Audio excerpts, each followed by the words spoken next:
Какво е Форекс пазара? Предполагам, би трябвало всеки от вас да знае.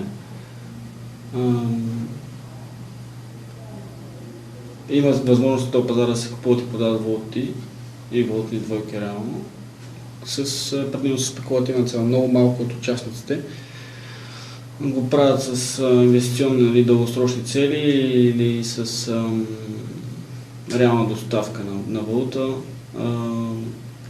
Особено като бройкани, това обикновено са банкови институции и до преди известен период от време се случваше най-вече заради лихвените диференциали, за да се изкарват пари на база на разликите на лихвите на централните банки на различните региони. Кой участва на пазара? Банкови институции, търговски и централни банки. Централните банки най-вече вече много рядко се случва, но също се интервенират на пазара при определени условия.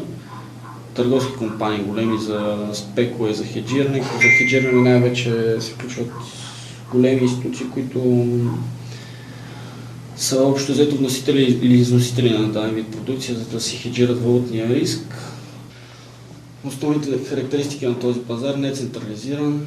Over the counter, какво ще рече това, че няма как реално да се измери, да е направен на едно място, да е обединена като структура, това няма как да се случи. Високи обеми, като цяло, даже мисля, че по-нататък съм написал, само обемите на евро-долар надхвърлят обемите на 20 най-големи финансови пазари в света. Значи Форекс е неизмерим с нищо друго, като финансов пазар, с нито до един друг сегмент. Нон-стоп е търговията.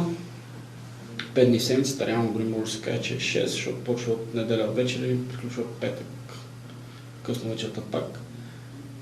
Единствения пазар, който няма бариери за влизане и излизане от пазара, в смисъл никой не може да ви ограничава кога се регистрирате, кога в смисъл да си отваряте сметка някъде през посредник, дали да търгувате, дали не. Ливериджа, който може да се използва, най-високия, в смисъл най-ниско капитален пазар. Това, което повечето хора не отчитат е реално наистина стабилността на котировките, особено основните валутни двойки. При тях среднодневната промяна е между 0,5 и 3%, като 3% се случва изключително рядко и е характерна само за определен тип по-волатилни валути.